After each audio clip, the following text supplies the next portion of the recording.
Assalamualaikum warahmatullahi wabarakatuh. Pada video kali ini kita akan membahas mengenai CRISPR-Cas9.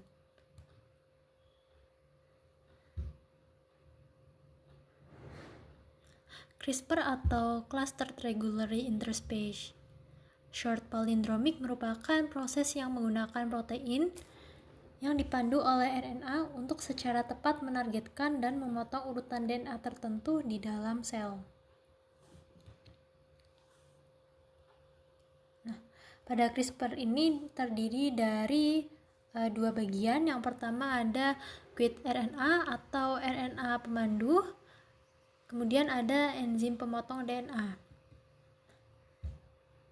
RNA pemandu ini direkayasa agar cocok dengan urutan DNA dari gen yang ingin diedit atau yang kita inginkan. Kemudian begitu masuk ke dalam sel, RNA pemandu akan menemukan gen target tersebut. Lalu enzim pemotong DNA akan menuju ke lokasi tersebut dan menghapus seluruh atau mengubah urutan bagian gen yang ingin diperbaiki. Kemudian ini ada contoh mekanisme pengeditan genom pada tumbuhan yang responsif terhadap stres abiotik. Ini untuk langkah yang pertama mekanismenya yaitu mengidentifikasi gen responsif terhadap stres abiotik. Kemudian RNA pemandu akan mengarahkan Cas9 ke urutan DNA target tadi. Nah, RNA pemandu akan berikatan dengan urutan DNA target melalui komplementari basa. Kemudian Cas9 ini hanya akan memotong jika ada PAM sequence menghasilkan DSB atau double stranded DNA break.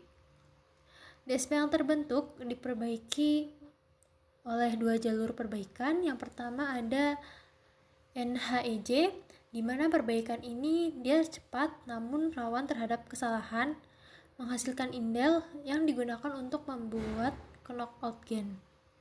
Lalu yang kedua ada HDR.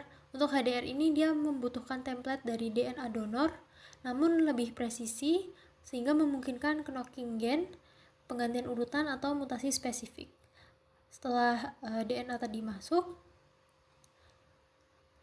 kemudian dilakukan screening. Terjadi screening gen berupa penyisipan atau penghapusan gen serta mutasi sehingga dihasilkan tanaman yang baru. Jadi awalnya ini pada tanaman yang stres ketika terkena tekanan abiotik setelah mendapat gen yang baru, jadi dia toleran terhadap stres abiotik.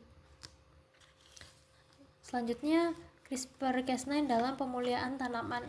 Ini ada 3 metode. Yang pertama cross species trait sharing, jadi gen ketahanan pada suatu tanaman gitu ya diambil lalu dimasukkan ke tanaman yang lainnya. Yang kedua ada QTL editing for breaking genetic linkage, di mana CRISPR ini dia memutuskan linkage drug atau DNA yang tidak diinginkan, yang tidak sesuai. Yang ketiga ada meningkat cultivar improvement by genome editing by passing gene introgression, di mana gen ini langsung diedit dari variasi yang elit atau unggul sehingga lebih cepat nantinya dibanding dengan metode konvensional. Nah, bagaimana CRISPR dapat meningkatkan produksi pertanian? Yang pertama tadi mengedit gen pengatur hasil, contohnya pada padi, sehingga dapat memperbesar ukuran biji padinya dan meningkatkan yield yang dihasilkan. Jadi beras yang dihasilkan itu nantinya lebih banyak. Kemudian meningkatkan ketahanan terhadap stres abiotik, yaitu membuat tanaman lebih tahan kekeringan, salinitas, dan suhu ekstrim, serta perbaikan kualitas hasil panen. Contohnya menghapus gen alergen atau anti nutrisi di kedelai dan gandum. Nah, berikut referensi yang saya gunakan dalam menyusun PPT ini. Terima kasih, sekian dari saya. Wassalamualaikum warahmatullahi wabarakatuh.